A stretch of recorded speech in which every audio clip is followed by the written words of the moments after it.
네, 오늘 말씀은 5장 이제 시작을 합니다.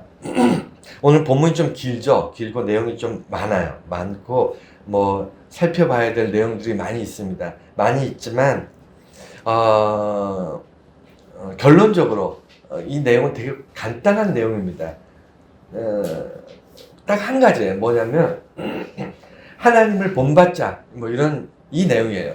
하나님 본받으려면 이런 세 가지를 해야 되고, 그렇게 되면 우리가 어둠이 빛으로 변화되는 그런 삶을 살게 될 것이다. 이게 오늘 본문 말씀의 핵심입니다. 골자입니다.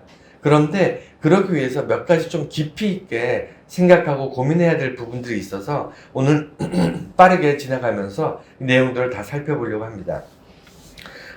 먼저 오늘 제목이 하나님을 본받는 특별한 방법은 없다라는 제목입니다. 이 얘기는 뭐냐면, 여러분, 우리가 살면서 제일 많이 관심을 갖는 게 뭐냐면 특별한 거예요. 특별함.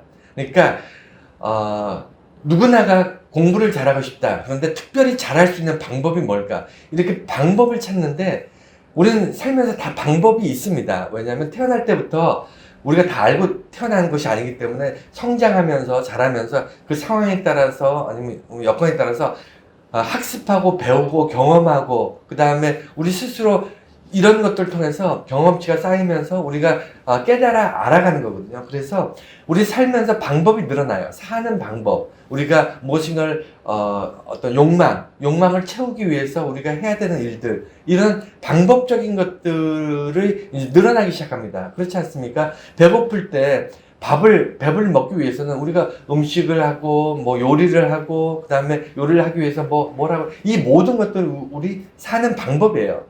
저마다 다 사는 방법인데, 우리가 살면서 뭐에 관심이 있냐면, 방법보다 더 관심 있는 것이 특별하면 뭐냐면, 특별한 방법은 없을까? 공부를 잘할 수 있는 특별한 방법이 없을까? 성공하기 위한 특별한 방법은 없을까? 돈을 많이 벌기 위한 특별한 방법은 없을까? 우리는 특별함에 대해서 고민합니다. 왜냐면 남들은 그 특별함 때문에 더 성공하는 것 같고, 남들은 그 특별함 때문에 이 불가능이 가능한 것처럼 느껴지고, 우리는 다 그렇게 느끼거든요. 그래서 뭔가 저 사람은 나와 다른 특별함이 있나 보다, 특별하기 때문에 저것을 이루었구나, 특별하기 때문에 저 사람 성공했구나, 이렇게 바라보기 쉽습니다. 그래서 나도 특별했으면 좋겠다, 나도 뭔가 특별한 방법이 있었으면 좋겠다, 이렇게 생각하는 것이 우리들의 어떤 보편적인 그런 모습이 아닌가 생각을 해봅니다. 우리 신앙생활도 마찬가지예요. 신앙생활도 특별하게 우리가 하나님의 하나님을 본받는 어떤 특별한 방법이 없을까라는 생각을 해요. 그래서 저마다 더 열심히 봉사하고, 더 열심히 무슨 찬송하고, 더 열심히 뭘 자꾸 하려고 하는데, 이게 특별한 방법이라고 생각하는 거예요. 여러분, 오늘 보면 네. 우리가 특별한 거를 쫓다 보면 어떤 걸 놓치게 되냐면, 정말 뛰어난 사람들이 어떻게 그 길을 갔는지를 못 보게 됩니다. 그러니까 무슨 얘기냐면, 내가 사람들이 가는 정상적인 길 말고, 뭔가 특별한 어떤 우회된 뭐라고 해야 될까요? 무슨 꼼수가 있는 그런 건 없을까? 뭔가 좀 다른 사람들이 모르고 있지만 특별하게 요걸 딱 하면 잘 되는 이런 특별한 거 없을까? 그래서 사람들마다 특별한 어떤 걸 찾아서 헤맵니다.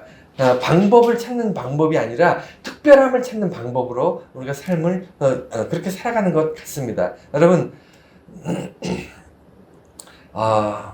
특별한 방법, 이제 얘기를 꺼내다 보니까 우리가 하나님을 닮아가는, 오늘 핵심은 뭐냐면 하나님을 본받는 방법이거든요. 그러니까 하나님을 본받는다는 게 뭔가에 대해서 한번 먼저 생각을 해봐야 될 것 같아요.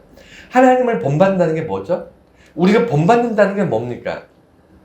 여러분, 본받으려면 어떻게 해야 되죠? 열심히 공부하면 본받을 수 있나요? 우리가 가장 본받는 대표적인 방식이 뭐냐면 함께 사는 거예요. 어린아이가 부모를 본받잖아요. 그게 본받는다는 게 뭐냐면, 자기가 태어날 때는 본능적으로 어떤 욕망을 가지고 태어났는데 그것을 채워가기 위해서 누군가나 아니면 다른 어떤 것으로부터 학습해요. 배워요. 배우는데 주로 같이 살아가는 부모나 이웃이나 내 가장 가까운 사람으로부터 배웁니다. 배우는데 하나님을 본받는 방식이라는 게 우리는 되게 거창하다고 생각해요. 하나님은 거룩하시니까, 하나님은 사랑이시니까, 하나님은 뭐 희생하시고, 하나님의 사랑은 무궁무진하시니까, 우리는 하나님을 본받는다는 게 너무 힘들고 어렵고 대단한 일이라고 생각합니다. 그래서 하나님을 본받는 삶 자체가 특별한 무엇이 있어야 된다고 생각하는 거예요. 그래서 더 열심히 뭘 하고, 더 열심히 노력하고 이렇게 하는데, 열심히 노력하지 말라는 게 아니에요. 하나님을 본받는 것은 우리가 열심히 노력해서 본받을 수 있는 게 아니라는 겁니다. 근본적으로 방법이 달라요. 근본적으로 하나님을 본받는 것은요, 우리가 하나님의 어떤 성품을 쫓아가고 흉내내는 것이 아니라 그냥 하나님과 함께 사는 겁니다. 하나님과 더불어 하나님과 실존적으로 함께 느끼는 것, 하나님의 살아계심을 느끼는 것, 이것이 본받는 거예요. 우리가 마치 부모와 자식이 한 집에 살면서 특별히 부모가 자식을 데려다 놓고 너는 앞으로 이거 매일매일 이런 것을 배워야 되고 나한테 이런 것들을 따라해야 되고 이런 것들을 본받아야 되고 이렇게 가르치지 않아요. 그냥 함께 삽니다. 함께 살면 자녀들은 서서히 알게 모르게 부모의 삶의 패턴을 배워가고 닮아가게 되어 있어요. 똑같습니다. 하나님을 본받는 것도 특별한 방법이 없어요. 그냥 함께 살아야 돼요.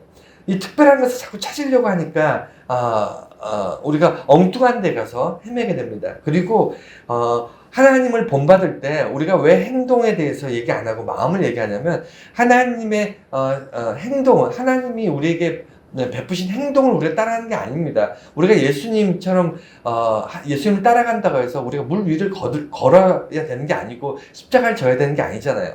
우리가 우리의 삶을 통째로 정말 다 내동댕이 치고 우리가 정말 하나님만을 바라보고 사는 게 아니지 않습니까? 우리는 살면서 이 땅에서 맡겨진 사명을 감당하면서 사는 것이 우리의 삶이에요. 여러분 어떤 행동을 하나님께서 하시는 하나님의 행동을 쫓아가는 것이 아니고요. 우리가 본받아야 되는 것은 하나님의 마음입니다.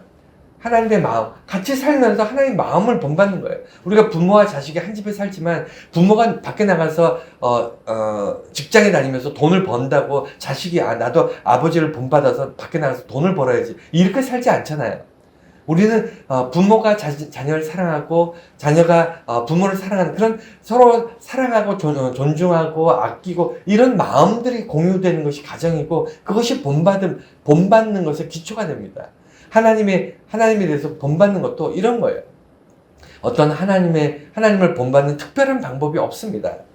자, 그래서 그러기 위해서 세 가지를 우리가 성경에서 기록해 있는데 이 세 가지가 하나님을 본받기 위해서는 이 세 가지를 해야 된다는 것이 아니라 세 가지를 할 수 있는 가능성이 열렸다는 겁니다. 무슨 얘기냐면 하나님과 동행하고 하나님을 본받게 되면 하나님과 더불어 함께 동행하며 살게 되면 이 세 가지를 할 수 있는 가능성이 열린다. 왜냐하면 하나님과 함께 하지 않으면 이 세 가지를 시작도 못하고 할 수도 없고 불가능하다고 느낄 수밖에 없는데 이것이 가능해진다. 이런 내용입니다. 첫 번째는요, 그리스도의 사랑을 본받게 된다라는 겁니다. 그러니까 하나님과 동행하지 않으면요, 그리스도의 사랑을 실감하지 못해요. 그리스도의 사랑이 무엇인지 깨닫지 못합니다. 그래서 하나님을 본받고 하나님과 더불어 살고 하나님의 마음을 깨닫는 그런 사람만이 그리스도의 사랑에 관심이 있고 그리스도의 사랑을 본받으려고 합니다. 그런데 이 그리스도의 사랑이 무엇인지를 우리가 알아야 되잖아요. 그리스도의 사랑이 사실은 이게 뭐 설명해서 될 수 있는 것이 아니죠. 우리 한두 시간 설명해서 그리스도의 사랑은 이런 겁니다 라고 말할 수 없습니다. 하지만 기본적으로 우리가 그리스도의 사랑을 본받는다 라고 할 때 그 그리스도의 사랑의 아주 핵심 중에 핵심이 뭐냐면 언제 어떻게 해요. 언제 어떻게.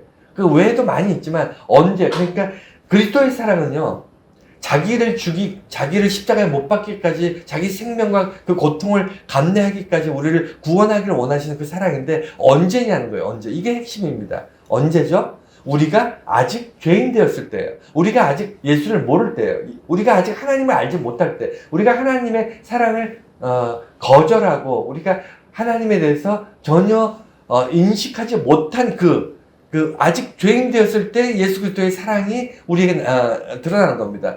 우리가 하나님을 거부할 때 그때 예수님께서 자신을 십자가에 못 박음으로 사랑을 표현하신 겁니다. 언제가 중요해요? 이게 왜 중요하냐면 하나님과 동행할 때만이 하나님 안에서 하나님의 사랑을, 하나님의 마음을 우리가 본받을 때만이 그리스도의 언제부터 우리를 사랑했는지 깨닫게 되는 겁니다. 이해가 되셨나요? 우리는 무엇인가 받기 전에는 그것을 받았다는 느낌이 없습니다. 그렇지 않나요? 무엇인가를 얻기 전에는 내가 그것을 얻었다는 느낌이 없어요. 우리는 하나님이 날 사랑한다는 것을 깨닫지 못하고 살았습니다. 이미 죄인 되었어요. 하나님을 알지 못했을 때 이미 하나님의 사랑을, 예수 그리스도의 사랑을 받았지만 우리는 받았다고 생각하지 않아요. 그렇지 않습니까? 그런데 하나님과 동행할 때 비로소 우리가 이전에 하나님을 몰랐을 때 이미 하나님이 우리를 사랑하셨구나라는 것을 그때 비로소 깨닫게 되는 겁니다. 그리고 어떻게라는 건데 향기로운 제물로, 그러니까 예수님께서 사랑을 말로 하시지 않았잖아요. 우리에게 듣기 좋은 말로 우리를 사랑한다고 얘기하지 않으셨습니다. 실제 자기의 몸을 십자가에 못 박는 그 행위로, 제물 되심을 통해서 우리의 사랑을 표현하셨어요. 그러니까 사랑은 반드시 무엇인가 행동이 따라야 되고요. 그 행동 안에는 희생과 헌신과 사랑이 그 안에 있어야 됩니다. 그러지 않으면 그리스도의 사랑을 우리가 깨닫지도 못할 뿐만 아니라 우리가 본받을 수가 없어요. 왜냐면 전혀 다른데 우리가 살면서 한 번도 경험해보지 못한 건데 어떻게 그것을 우리가 본받을 수 있겠습니까? 예수님의 사랑을 우리가 본받아서 예수님의 사랑으로 서로 섬기고 사랑합시다. 이건 말은 그럴싸한데요. 그렇게 살 수 없어요. 우리가 하나님과 동행하면서 하나님을 경험해보지 않은 사람들은요, 하나님과 동행하면서 하나님을 본받는 삶을 살지 않는 사람들은 예수님의 희생과 헌신과 제물 대신 자기를 희생하심을 우리는 감당할 수 없습니다. 상상할 수가 없어요. 그래서 이 그리스도의 사랑을 본받고, 그 다음에 두 번째, 거짓을 버리고, 빛의 열매를 맺고, 이 세 가지가 하나님의 자녀로 하나님을 본받는 삶을 살면서 우리가 누리게 되는, 우리가 도전해 볼 수 있는 가능성이 열리는 겁니다. 이 가능성을 통해서 결과가 뭐냐면 어둠이 빛으로 바뀌는 삶을 산다는 거예요. 그게 결과예요. 그래서 이 구조를 가지고 첫 번째 우리가 그리스도의 사랑을 본받는 자가 되어야 된다는 것이고, 두 번째는 그러니까 그리스도의 사랑을 본받아야 된다. 그리스도의 사랑을 본받아야만 하나님을 본받는 사람이 된다가 아니라 먼저 하나님과 동행하며 하나님을 본받는, 하나님과 함께하고 하나님 마음을 우리가 품는 그런 삶을 살 때 비로소 그리스도의 사랑을 본받게 되고 그리스도의 사랑을 깨닫게 되고 우리가 그 사랑을 쫓아 살게 되게 된다. 이런 내용이에요. 가능성이 열린다는 거예요. 하나님을 모를 때는 불가능한 것들이. 두 번째가 거짓을 버린다. 여러분, 거짓이라는 것이 여기서 표현은 이제 악하고 이제 그런 것들을 얘기하는데 실제 거짓은 뭐죠? 우리가 거짓을 버린다라는 말이 뭡니까? 그러니까 대표적인 게 거짓의 행위 중에 가장 대표적인 게 말이에요, 말. 그러니까 말은 거짓말이라는 게 있잖아요. 거짓말이 뭐죠? 처음에는 한다고 했다가 안 하는 것, 안 한다고 했다가 한다는 것, 그다음에 못 한다고 했다가 할 수 있다고 얘기하는 것, 그리고 사랑한다고 얘기했다가 나중에 미워한다고 얘기하는 것, 이런 것들이 전부 처음과 나중에 다르잖아요. 거짓이 뭐죠? 속은 미워하는데 겉으로는 사랑하는 척, 위하는 척, 이걸 거짓이라고 얘기하잖아요. 거짓은 겉과 속이 다른 거고요, 앞과 뒤가 다른 거예요. 그러니까 말이 이랬다 저랬다 하는 것을 거짓이라고 합니다. 여러분 한번 생각해 보세요. 악마가 사실은 천사였어요. 처음에는 악마였는데 나중에 천사가 됐습니다. 이거는 천사가 악마가 되는 것, 이건 거짓이라고 얘기하는데 악마가 천사가 됐어요. 그러면 이걸 거짓이라고 얘기하나요? 예, 거짓이라고 얘기합니다. 그러니까 거짓이라는 것은 그 사람이 뭐 천사가 됐든 악마가 됐든 아니면 뭐 착한 말을 하든 뭐 나쁜 말을 하든 그 결과가 중요한 게 아니고 이전에 어떤 말을 했는데 그 말을 뒤집었느냐 안 뒤집었느냐로 거짓이다 참이다라고 얘기하는 거예요. 그래서 거짓을 버린다는 것은요, 우리가 원래 거짓된 삶을 살고 있다는 것을 인정을 해야 돼요. 거짓된 삶을 살고 있고 거짓된 삶이 악하다는 것을 인정을 해야 됩니다. 그것을 인식을 해야 돼요. 인정이라기보다는 우리가 그것을 부정해요. 내가 나는 착하게 살았어. 나는 남들한테 나쁜 짓도 안 했고 정말 좋은 일도 많이 했고, 이거는 자기 생각인 겁니다. 자기 생각이에요. 자기 속과 겉이 다른 거예요. 자기 입술이 다른 겁니다. 어떤 사람한테 악한 말을 하면서 어떤 사람한테 선한 말을 하면서 이렇게 서로 거짓된, 나는 진실되지 않아. 진실된 사람은요, 진리인 사람은 모든 사람에게 선한 말을 하고 모든 사람에게 선대해야 되지만 우리는 그렇게 안 하잖아요. 그러니까 속은 우리는 진실되지 않아요. 기본적으로 우리의 과거는요, 거짓되어 있습니다. 그래서 거짓된 삶을 버리라는 거예요.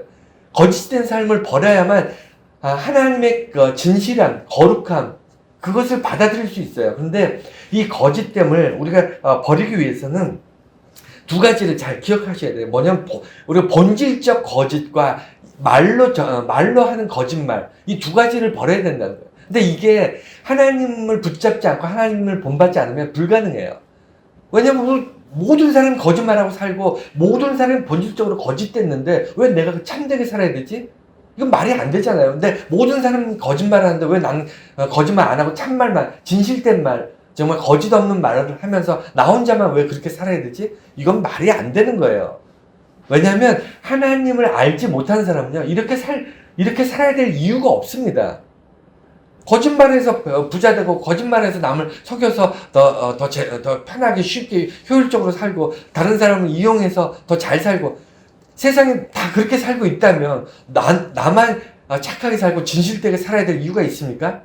그런 이유가 없잖아요. 그런데 하나님을 아는 사람들, 하나님을 본받는 사람들, 하나님을 닮아가는 사람들, 하나님의 마음을 가진 사람들은 이렇게 살 수 있는 가능성이 있어요.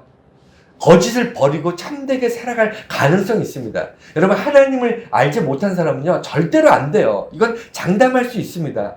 아무리 인격이 훌륭하고 뭐가 훌륭하다 그래도요, 본질적으로 속이 거짓되어 있기 때문에, 본질적으로 속이 악하기 때문에 겉으로 아무리 훌륭한 척해도요, 이중인격을 가지고 사는 사람이에요. 이중인격을 가지고 사는 사람이 어떻게 나는 진실된다고 얘기를 하겠습니까? 그것처럼 참된 하나님의 진실을 붙잡은 사람들만이 자기가 하나님 앞에, 그리고 세상 앞에 내가 거짓을 버렸다라고 얘기하는 거고, 이 본질적 거짓은 뭐냐면 우리가 행동하는 것. 그러니까 음행하고, 여기 오늘 성경 말씀에 음행하고 더러운 것, 탐욕하는 것, 이런 것들이 우리가 본질적으로 거짓됐다 이렇게 얘기하는데, 이건 거짓됐다는 표현보다는 이렇게 추하다, 죄악됐다, 무슨 더럽다, 이렇게 표현해야 맞는 것 같잖아요. 그런데 왜 이렇게 표현하냐면 우리가 그 밑에 의미를 알아야 돼요. 성경에서 음행, 더러움, 탐욕, 이런 것들의 바닥에는 뭐가 있냐면, 여기서도 성경에서도 그래요. 곧 우상숭배다, 이렇게 얘기합니다. 그러니까 오늘 말씀에 음행하고 더러운 것, 탐욕은 곧 우상숭배다, 이렇게 설명하고 있어요. 이걸 잘 아셔야 돼요.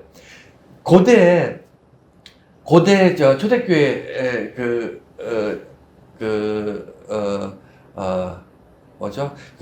그 당시에 많은 이방 신들이 있었습니다. 그러니까 유대 야훼 하나님과 예수 그리스도를 제외하고도 당시에 지중해 지역에 수많은 신들이 있었고, 철학적으로도 여러분 아시다시피 철학 안에서 수많은 신들을 만들어 가지고 사람들 그 신을 섬겼어요. 제우스 신이니 이런 거 있잖아요. 우리가 알고 있는 많은 그 신들, 로마 신화에 나오는 그런 신들 다 사람들이 만든 신이잖아요. 다 신을 섬기면서 그들이 세상에 신이 많다, 이렇게 이야기했습니다. 그러면서 우상숭배를 어떻게 했냐면 성적으로 타락하고, 그리고 우상을 섬기는 성전에서 성적으로 타락한 모습들, 이런 것들이 자행되고 있었습니다. 그리고 그 사회가 일반적으로 성적으로 문란했어요, 그냥. 그러다 보니까 우상숭배나 이런 그 이방신, 그 잡신이라고 하죠. 이 잡신들을 섬기는 이런 종교들에서 항상 나타나는 게 뭐냐면 음행과 탐욕과 더러움 이런 것들이 그 우상숭배와 함께 있었어요. 그래서 하나님께서 우리에게 거짓을 버리라고 했던 그 본질적인 것은 뭐냐면 우리 안에 무슨 거짓말을 늘 이렇게 입에 달고 산다라든가 아니면 남들 속이고 남을 그래서 괴롭히고 물론 이런 것도 악한 모습이니까 버려야 될 모습이지만 아주 본질적인 건 뭐냐면 우리가 하나님만 섬기지 않는다는 거예요. 우리는 철저하게 세상의 쾌락과 세상의 욕망과 이런 것들을 섬깁니다. 우리 주변에 정말 많은 것들을 섬기는데 여러분 이거 안 됩니다. 이거를 무조건 버려야 됩니다. 라고 얘기를 못 해요. 왜냐하면 여러분 욕망 없이 살 수 있는 사람은 없습니다. 욕망이 있어야 되는데 문제는 이게 우상이 되면 안 되는 거예요. 우상. 나의 우상. 하나님보다 더 높은 나의 인생을 이끌고 가는 그런 어떤 신적 존재가 되어서는 안 됩니다. 여러분 봉사하고 사랑하고 섬기는 것도 우상이 될 수 있어요. 봉사 자체는 좋은 건데 봉사 자체가 자기의 인생의 가장 중요한 우상이 돼서는 안 됩니다.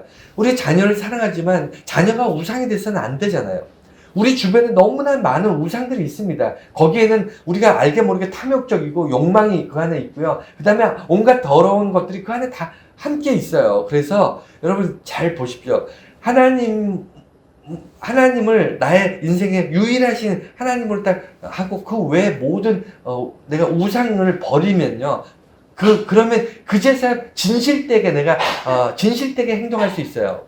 내가 하나님과 우상을 동시에 섬기기 시작하면요. 우리는 철저하게 거짓된 인생을 살 수밖에 없습니다. 입으로는 하나님을 찬송한다고 하지만 내 관심과 생각과 내 욕망들은 여전히 세상에서 말하는 쾌락을 쫓아갈 수밖에 없는 게 그게 우리들의 삶이잖아요. 그래서 본질적 우리가 존재론적인 어떤 거짓을 벗어야 돼요. 그것이 탐욕이고 우상숭배입니다. 두 번째는 말이에요. 우리는 말로 대부분 99%가 아마 말로 거짓을 행하며 삽니다. 그러니까 내 생각이 거짓돼 있고 내 마음이 거짓돼 있고 내 욕망이 거짓돼 있으니까 항상 입이 거짓말을 하는 거예요. 모든 인간은 거짓말을 합니다. 모든 인간은 거짓말을 100% 거짓말합니다.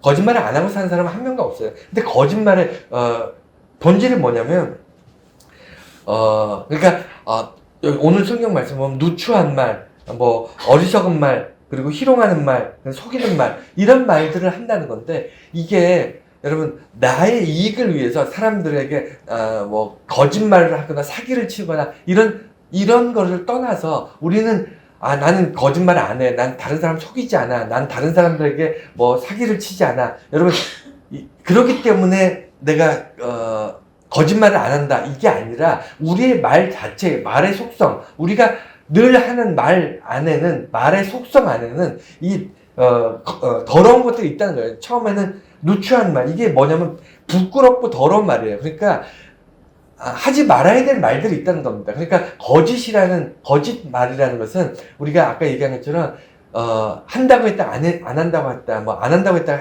한다고 했다 이런 거짓됨도 그 안에 있지만 더 본질적으로 우리가 고민해야 될 것은 뭐냐면 우리의 말 자체가 아주 부끄러운 말과 더러운 말을 우리가 입에 달고 산다는 거예요.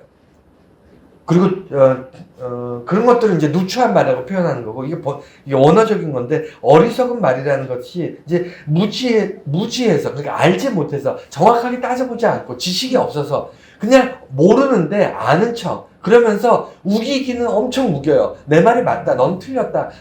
내 말과 다른 너는 내가 도저히 함께 할 수 없다. 네가 한 것은 틀렸다. 우리는 이런 말 많이 해요, 안 해요? 우리 맨날 하잖아요, 맨날.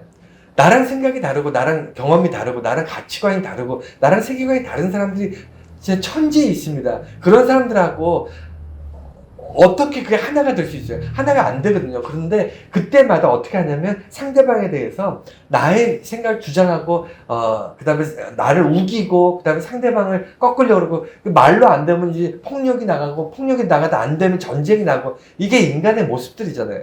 이런 것을 뭐라 그러냐면 어리석은 말이래요. 우리는 늘 그렇게 삽니다. 또 희롱하는 말, 이 희롱한다는 게, 남을 희롱한다는 게 뭐냐, 모욕을 주고 다른 사람들을 조롱하고 비웃고 이런 건데, 이게 희롱하는 사람들의 특징이 뭐냐면 머리가 좋은 사람이에요. 많이 배운 사람입니다. 똑똑한 사람들이 희롱해요. 왜냐면 논리적으로 따져서 아까 어리석은 말은 논리가 없는 무능한 말이라면, 희롱하는 사람들은 굉장히 똑똑하고 박식한 사람이에요. 그러면서 사람들을 비우는 겁니다. 넌 무식하니까, 넌 아는 게 없으니까, 너는 논리적으로 지금 말이 앞뒤가 안 맞으니까, 이런 식으로 희롱하고 조롱하는 겁니다.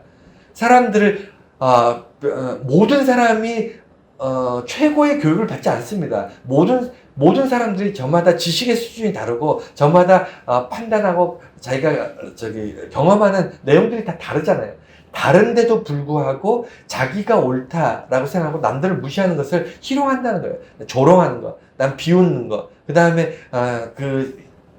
부족한 부분, 약한 부분을 파헤쳐가지고 그것을 사람들 앞에 들춰내면서 그 사람들, 주변 사람들을 깎아내리는 것. 이런 말 우리가 합니까? 안 합니까? 우리는 다 해요. 은연중에 다 합니다. 그래서 거짓된 말이 우리 입에 붙어서 우리가 거짓된 말을 통해서 거짓된 인생을 살고 있다는 거예요. 항상 거짓말을 합니다. 항상 악한 말을 합니다. 그래서 속이는 자라고, 속이는 말을 한다 이렇게 얘기하는데, 이 속이는 말이라는 게 다른 사람을 이제 자기 이익을 위해서 속이는 것도 있겠지만, 여기서 오늘 성경에서 말하는 건 하나님을 진노케 하는 그런 말이라는 거예요. 우리가 서로를 속이고 서로를 거짓되게 말하고 거짓된 사회를 만들고 서로가 서로를 불신하고, 이 자체가 하나님의 진노를 산대요. 여러분, 그럴 수밖에 없는 것이, 여러분 자녀들 다 양육하시잖아요. 자녀가 2명, 3명 되는데 서로 싸우고 거짓말하고 서로 믿지 못하고, 여러분 날마다 그런다고 생각해 보세요. 한 집안 안에서 매일매일이 전쟁터일 거예요. 그렇지 않습니까? 마찬가지로 늘 속이는 사람들이 모여서 속이는 사회가 되고, 서로 속이다 못해 서로 거짓말이 폭력이 되고, 폭력이 전쟁이 되고, 서로 죽고 죽이는 그런 사회가 된다면, 하나님 입장에서는 이 모든 인간은 하나님이 창조하시는 하나님 백성들이잖아요. 물론 하나님 떠나서 죄악 가운데 구원받지 못한 사람들도 지금 여전히 많이 있지만, 이 사람들을 바라볼 때 하나님 입장에서는 좀 진노할 수밖에 없는 겁니다. 그래서 거짓된 것을 떠나야만 하나님 안에서 참된 빛의 삶을 누릴 수 있는데, 이것을 떠나지 못하는 게 우리의 현실이에요. 그래서 이것을 떠나기 위해서, 떠날 어떤 용기와 힘을 얻기 위해서 어떻게 해야 된다고요? 하나님과 동행하면서 하나님을 닮아가는 거예요. 하나님을 본받는 겁니다. 하나님과 함께 가는 거예요. 그럴 때 비로소 어떻게 된다고요? 우리가 거짓된 자아를 버리고, 거짓말 자체, 속되고 더럽고, 그 다음에 악하고, 그리고 어리석고 희롱하는, 이런 남을 속이는 이런 말들을 끊을 수 있는 거예요. 그럴 가능성이 생기는 겁니다. 세 번째가 뭐냐면, 빛의 열매를 맺으래요. 여러분, 빛은요 보이지 않습니다. 여러분, 여기 다 빛이 있지 않습니까? 라고 얘기하겠지만, 여러분 우주로 나가면 깜깜할까요? 환할까요? 우주에도 빛이 있거든요. 엄청난 빛이 있습니다. 태양보다 수백만 배 더 불타오르는 그런 별들도 있어요. 그러니까 당연히 환해야만 되는데, 우주로 나가면 깜깜합니다. 지륵같이 깜깜합니다. 왜 그럴까요? 우리가 환하다는 건 뭐냐면, 빛은 눈에 안 보여요. 빛이 어떤 물체, 어떤 분자나 원자나 아니면 어떤 먼지나 이런 물체에 닿아서 빛이 산란하면서, 빛이 퍼져나가면서 우리 눈에 보이는 거예요. 그래서 이 안에 지금 먼지가 됐든 공기가 됐든 뭐라도 꽉 채워져 있기 때문에 우리가 빛이 있을 때 환하다 이렇게 느끼는 겁니다. 아무것도 없으면 빛을 볼 수 없습니다. 빛이 있는지 없는지도 몰라요. 여러분, 우주 공간에서 그 수없는 빛이 있지만 우리는 빛을 못 봐요. 왜냐면 텅 비어, 진공 상태로 아무것도 없으니까. 심지어 원자, 분자 이런 것도 없어요. 그러니까 텅 비어 있으니까 빛이 그냥 지나가 버립니다. 어딘가 부딪혀서 우리 눈으로 들어오지 않아요. 그래서 깜깜한 겁니다. 여러분, 하나님의 빛을 그렇게 이해하셔야 돼요. 여러분, 하나님 눈에 안 보이잖아요. 하나님 눈에 안 보이는데 어떨 때 하나님이 살아계심을 보일까요? 하나님의 백성들, 하나님의 자녀들을 통해서 하나님의 살아계심이 보이는 겁니다. 마치 빛이 어떤 먼지에 부딪혀서 그 먼지를 통해서 환하게 비치는 거하고 똑같은 거예요. 하나님은 하나님의 자녀들, 하나님의 백성들을 통해서 하나님의 살아계심이 드러나는 겁니다. 그리고 하나님이 그 빛의 원리로 우리에게 이 땅에 살아가게 하셨는데, 그렇기 때문에 하나님이 빛이 되시고 빛의 열매를 맺는다는 것은 빛 자체를 우리가 어떻게 설명하고 빛 자체를 닮아가는 것이 아니고, 빛의 열매, 즉 하나님이 이 땅에 우리들에게 베푸시는 방식을 닮아가는 거예요. 어떤 거죠? 우리가 누군가에게 하나님이 베푸신 것처럼 베푸는 겁니다. 그래서 그들에게 빛의 열매가 나타날 수 있도록, 내가 빛의 열매였던 것처럼 그들에게도 빛의 열매가 나타날 수 있도록 사는 것, 그것이 우리가 세 번째 본받아야 되는 부분인데, 그러기 위해서는 오늘 성경 보면 빛의 열매가 되기 위해서, 빛의 열매를 맺기 위해서 착하고 의롭고 진실된 삶을 살아야 된다, 이렇게 기록되어 있어요. 이것도 어떤 행동을 해야 되는 것처럼 생각되지만 사실은 이게 불가능이라기보다는 굉장히 어려운 행동이에요. 여러분, 착하게 살고, 마음 착하게 살고 싶죠. 그런데 모든 사람이 악한데 나 혼자 착하게 살면 어떻게 되죠? 사람들이 우리를 뭐라고 해야 될까? 우리를 이용합니다. 호구처럼 생각합니다. 그래서 남들이 다 악하게 살 때는 뭔가 좀 나도 그들처럼 따라서 좀 악하게 살아야 될 것 같고, 그들처럼 나도 좀 약삭빠르게 살아야 될 것 같고, 그들처럼 좀 간사하게 살아야 될 것, 그런 느낌 들잖아요. 우리는 어떻게 순수하게 아름답게 착하게만 살까? 그렇게 되면 얼마나 힘들고 어려울까? 우리는 그렇게 살아보지 않아도 눈에 보입니다. 환하게 보이지 않습니까? 그렇처럼 착함이라는 것이 쉽지 않아요. 여러분, 의롭게 산다는 게 우리가 무슨 독립투사도 아니고, 의롭다는 게 그렇게 쉽습니까? 쉽지 않습니다. 마음은 원이로도 안 돼요. 진실되게. 우리는 당연히 진실되게 살고 싶지만 안 됩니다. 그래서 빛의 열매를 맺고자 하는 사람들은 어떻게 해야 되냐면, 의지를 가지고 착함은 태어날 때부터 착함이 아니에요. 우리가 선천적으로 착한 걸 말하는 게 아닙니다. 의지를 가지고 선하게 사는 것을 말하는 거예요. 의지가 있어야 돼요. 그리고 의로움이라는 것도 우리가 의롭지 않습니다. 어떻게 해도 우리는 의로울 수 없어요. 왜냐하면 기준이 없기 때문에. 나한테 유리한 게 의롭다고 생각할 수 있습니다. 그렇지 않습니까? 우리가 나한테 유리한 것이 의로운 것, 우리가 독립운동할 때는 한국 입장에서 의로운 거지만 일본 입장에서는 테러리스트처럼 보이지 않겠습니까? 어느 쪽에 서느냐, 나한테 어떤 이익이 있느냐에 따라서 우리는 의롭다고 얘기할 수도 있고 불의하다고 얘기할 수도 있어요. 그렇기 때문에 의로움이라는 것은 절대 기준이 있어야 되고요. 그 기준은 하나님에게만 있습니다. 하나님의 선함이 의로움이에요. 하나님의 선함이 절대적으로 의로움입니다. 때로는 그것이, 제가 여러 번 말씀드리지만, 그것이 나한테 불리하거나 나한테 힘든 일이 될 수 있어요. 나한테 좋은 일이 아닐 수 있습니다. 하지만 하나님의 선이 의로움이에요. 그래서 하나님과의 관계 회복이 우리 의로움입니다. 내가 세상에 난 의로운 사람이야, 착한 일을 많이 한 사람이야, 내가 선한 일을 많이 했어, 이것으로 사람들에게 의로움을 이야기하는 것이 아니고요. 내가 하나님과의 관계를 회복해서 하나님과 함께 하고 있어, 이것이 나의 의로움을 드러내는 겁니다. 나의 의로움을 증명하는 거예요. 진실함도 마찬가지거든요. 진리 또는 어떤 말씀이라고 이제 번역할 수 있는데, 진실된다는 것은 내가 말씀을 가깝게 하고 있다는 거예요. 말씀을 붙잡고 있다는 겁니다. 그럴 때 빛의 열매를 우리가 맺는 삶을 사는 거예요. 그리고 오늘 성경 말씀을 보면 주를 기쁘시게 할 것을 시험하라, 이렇게 얘기했는데, 하나님을 시험하는 게 아니고요, 나를 시험하는 거예요. 주를 기쁘시게 할 만한 삶을 내가 살아보고 나에게 시험을 해보라, 이런 얘기예요. 여러분, 자기가 시험을 한다는 것이, 그러니까 내가 노력한다, 이런 개념이 아니라, 뭔가 내가 무슨, 테스트한다, 이런 개념이 아니라, 시도하는 거예요, 시도. 그러니까 시험한다는 것이, 내가 스스로 나를 힘들게 한다, 내가 스스로 뭔가 어려운 일을 한다, 이런 개념이 아니라, 하나님을 기쁘시게 할 만한 일이 이런 것일까? 하고 내가, 깨닫게 되면 그 일을 시도해 보는 거예요. 하나님 기쁘시게 하는 게, 내가 말씀을 늘 읽는 것이 하나님 기쁘시게 하는 것일까? 라는 생각이 들면 그걸 시도하는 겁니다. 내가, 하루에도 몇 번씩 하나님을 기억하고 하나님께 기도하는 것, 이것이 하나님 기뻐하신 일일까? 라는 생각이 들 때 그것을 시도하는 거예요, 시도.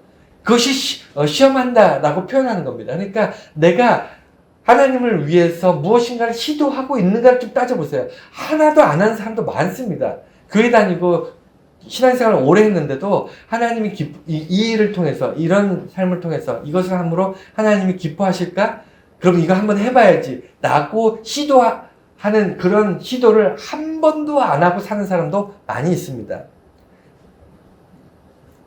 그렇죠. 그리고 하나님 기뻐하시는 일을 통해서 이 시도하면 어떤 결과가 오냐면 하나님이 기뻐하시는 일이 무엇인지 깨닫게 돼요. 분별하게 됩니다. 그러니까 내가 기뻐하는 일을 우리가 잘 알잖아요. 내가 기뻐하는 어떤 일을 해서 그 결과가 있을 때 보람도 있고 기쁨도 있고 성취감도 있고 우리는 그런 것들을 잘 압니다. 살면서 오랫동안 경험해 봤기 때문에 내가 기뻐하는 것, 내가 좋아하는 것, 내가 기뻐할 만한 일은 무엇인지 잘 알고 있습니다. 하지만 하나님이 기뻐하시는 일은 뭔지 모르시잖아요. 여러분들 하나님이 기뻐하실 만한 일이 뭔지 잘 모르시지 않습니까?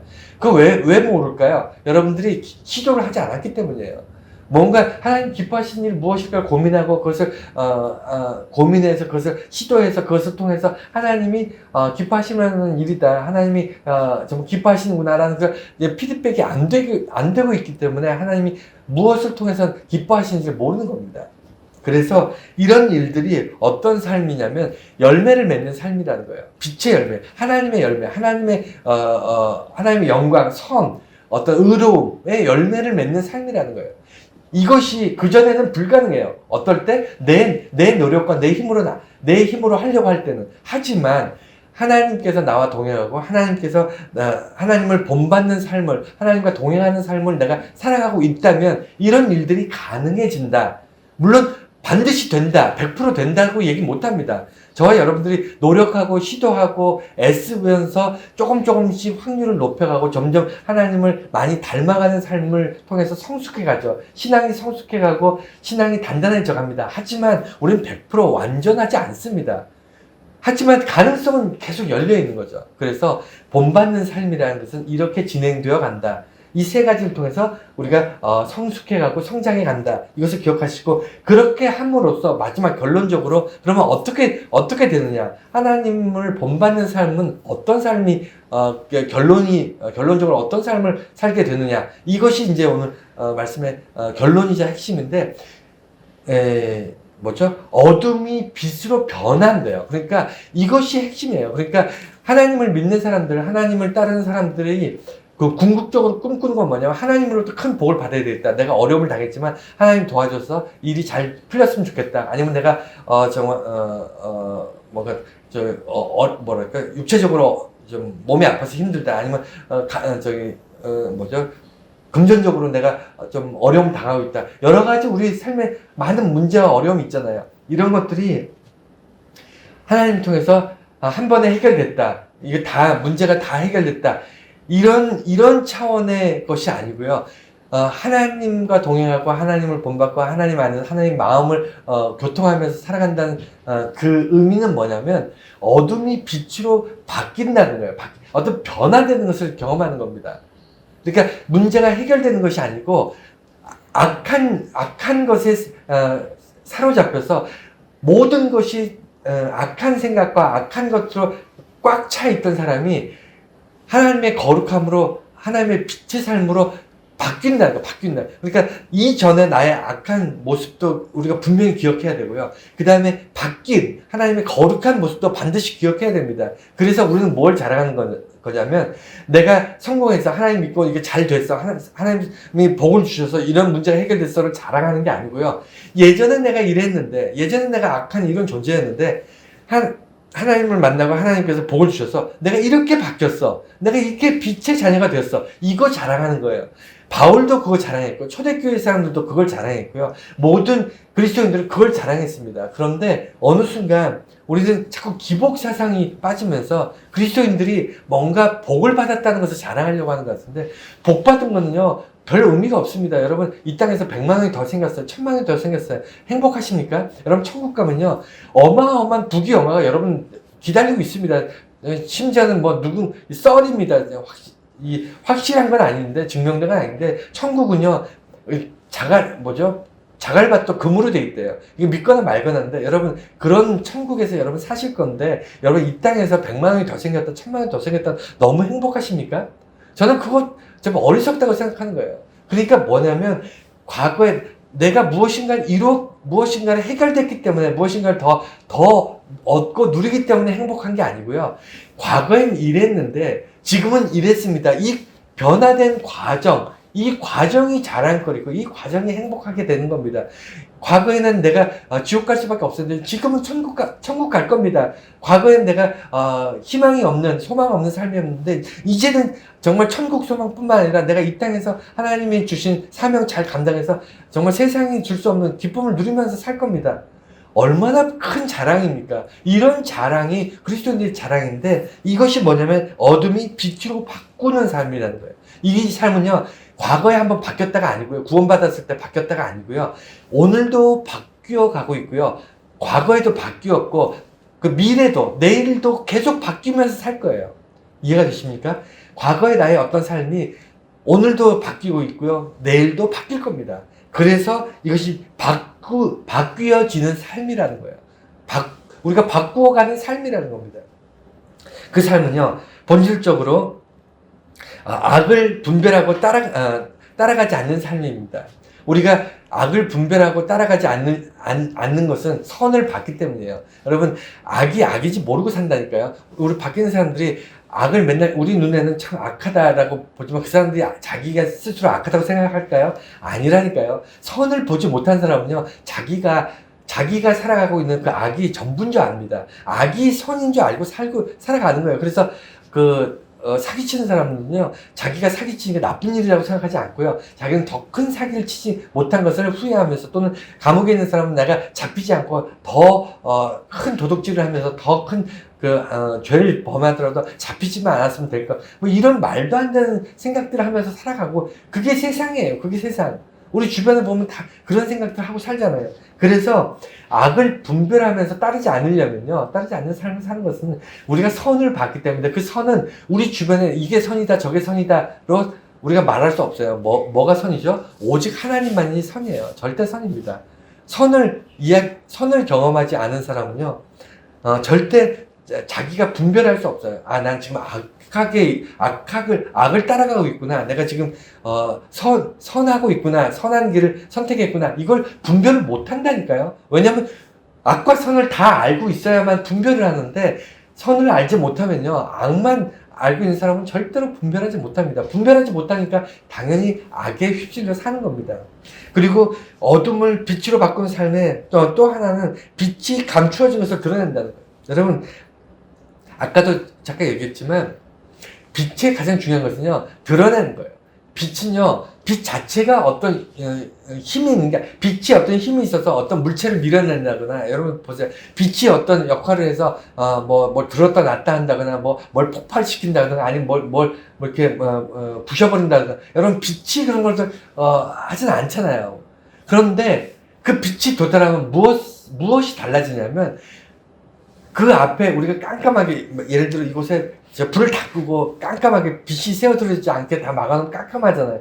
깜깜한 가운데 의자가 있고 책상이 있고 이렇게 집게가 있어도 깜깜하면 우리는 그곳에 있는지 모릅니다. 있어도 있는지 몰라요. 그런데 빛이 들어오면 그것이 드러납니다. 그러니까 빛이 들어오면요, 어둠이 물러가고 실체가 드러나는 거예요. 하나님이 우리 인생에 들어오면, 하나님이 세상에 들어오시면요, 그곳에 어둠이 물러나고요. 그리고 그 속에 있던 인간의 실체, 사회의 실체, 우리 관계의 실체가 드러나는 거예요. 하나님이 들어올 때만 가능합니다. 하나님이 들어오지 않고 빛이 들어오지 않으면요, 우리는 그것을 자기 방식대로 그냥 사는 거예요. 저곳에 의자가 있어도 무시하고 삽니다. 의자가 없는 것처럼 삽니다. 왜냐면 보이지 않으니까. 보이지 않고 드러나지 않으면요, 악이 있어도 악이라고 얘기하지 않습니다. 저곳에 우리 장애물이 있어도 장애물을 무시하고 삽니다. 그래서 치워야 될 이유가 없어요. 저곳에 더러운 곳이 있고 청소를 해야 되는데 깜깜하면 굳이 청소하지 않습니다. 보이지 않는데.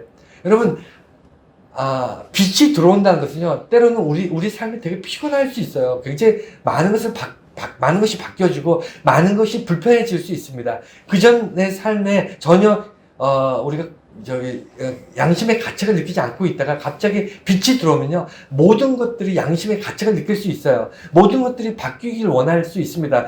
그전에는 안 하던 것들을 다시 시작해야 될 수 있어요. 그게 빛의 삶인데, 그 빛의 삶이 들어왔을 때 어떻게 한다고요? 우리가 인생의 실체를 보게 됩니다. 나의 실체를 보게 됩니다. 우리 삶의, 우리 조직의, 이 구조의, 교회의, 우리 어떤 관계의 실체를 보게 되는 거예요. 아, 이것은 잘못된 거구나. 아, 이렇게 하면 안 되는구나. 이것은 정말 선한 일이구나. 이것은 반드시 붙잡아야 되는구나. 실체를 보게 되는 거예요. 빛이 들어올 때 비로소. 그때 분별력이 생기는 거고요. 그때 우리 삶이 바뀌는 겁니다. 과거의 어두움이 빛의 삶으로 바뀌는 거예요. 이 빛은요, 이 변화는요, 어제 끝난 게 아니에요. 어제 끝나버린 게 아니고, 어제도 그랬고, 오늘도 그렇고, 내일도 그럴 겁니다. 여러분, 우리는 죽을 때까지, 하나님 나라 갈 때까지 계속 변화의 삶을 사는 거예요. 빛으로 변화되는 거. 내 삶의 모든 자리가 빛으로 변화되는 것을 보게 되는 겁니다. 마지막으로 그리스도의 빛이 죽은 자를 살린다. 그리스도의 빛이, 그리스도가 빛으로 우리 이 땅에 오셨는데, 이 빛이라는 것은 아까 말씀드린 것처럼 정말 무슨 광선을 얘기하는 게 아니라 정말 하나님의 거룩함으로 이 땅에 오셨는데, 그 빛이 어떻게 한다고요? 죽은 자를 살린다는 거예요. 이건 상징적인 게 아니에요. 구체적인 겁니다. 우리는 죽은 자와 같은 존재였어요. 호흡하고 살고 있었으나, 우리 과거에 우리 살고는 있었으나 산 자가 아니었습니다. 죽은 거나 마찬가지인 자.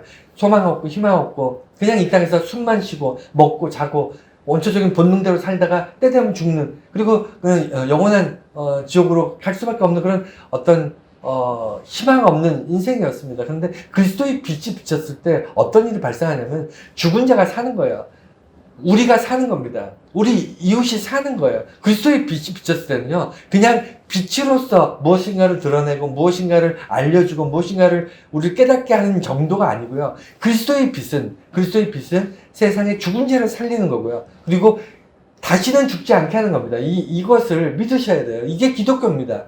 그리스도를 믿는, 예수 그리스도를 믿는 그 기독교의 본질은요, 그 빛이 우리의 인생에 비추었을 때 죽은 자 같았던 내가 산다. 그리스도의 빛이 나의 인생과 나의 환경에 비춰졌을 때 내 주변의 모든 사람들이 예수 그리스도의 빛으로 그들이 다시 살게 됐다. 이것을 깨닫고 고백하고 이것을 기뻐하고 감사하고 이것으로 인해서 우리가 이 땅에서 비록 100년도 못 사는 인생이지만 너무너무 행복하게 살아가는 그 비결인 거예요. 그래서 결론이 그겁니다. 예수 그리스도의 빛이 우리의 인생에 우리를 살게 한다. 이것이 결론이에요. 처음에 우리가 시작할 때 하나님을 본받는 자가 되자로 시작했습니다. 그런데 이것이 진행해서 차곡차곡 진행해서 결론이 그리스도의 빛으로 우리가 사는 자가 되자, 이것으로 결론 내린 거예요.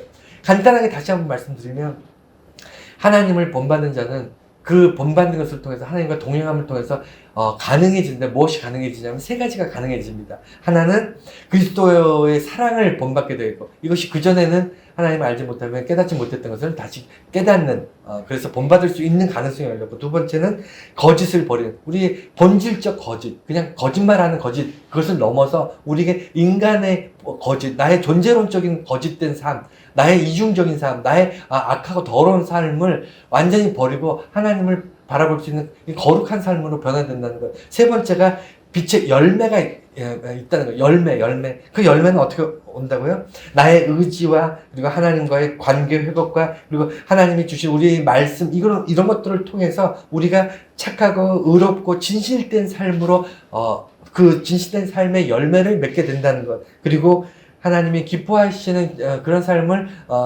우리가 의도적으로 시도하면서 살게 된다는 것. 이것이 세 가지가 우리의 삶에 나타나고 이게 가능해지고 이것을 통해서 우리가 성장하고 성숙해진다는 그 얘기입니다. 그래서 결론으로 어떻게 된다고요? 그리스도의 빛이 우리의 삶에 비추게 된다. 이것이 결론입니다. 여러분, 저와 여러분들이 정말 이런 삶을 사시길 바랍니다. 지금 현재 좀 어렵습니까? 조금 더 고통스럽습니까? 무엇이 좀 잘 안 됩니까? 무엇인가 오래 기도했는데 이것이 어떤 응답이 없습니까? 여러분, 그럴 수 있어요. 저도 그렇습니다. 저도 힘들 때 너무너무 많습니다. 하지만 힘든 건 힘든 거고 기쁜 건 기쁜 거잖아요. 우리가 누려야 될 당연한 기쁨을 왜 포기하십니까? 우리가 누려야 될 당연한 행복을 왜 포기하십니까? 여러분, 우리가 누려야 될 행복은요, 과거에도 나의 변화가 놀라웠지만 오늘도 현재도 나의 변화는 너무 어메이징한데 미래에도 엄청난 변화가 기다리고 있다는 그런 기대와 설렘으로 우리 살아야 되지 않겠습니까? 그것이 그리스도인이에요. 그것이 하나님의 자녀들의 삶입니다. 저와 여러분들 이런 삶을 누리시기를 축원합니다.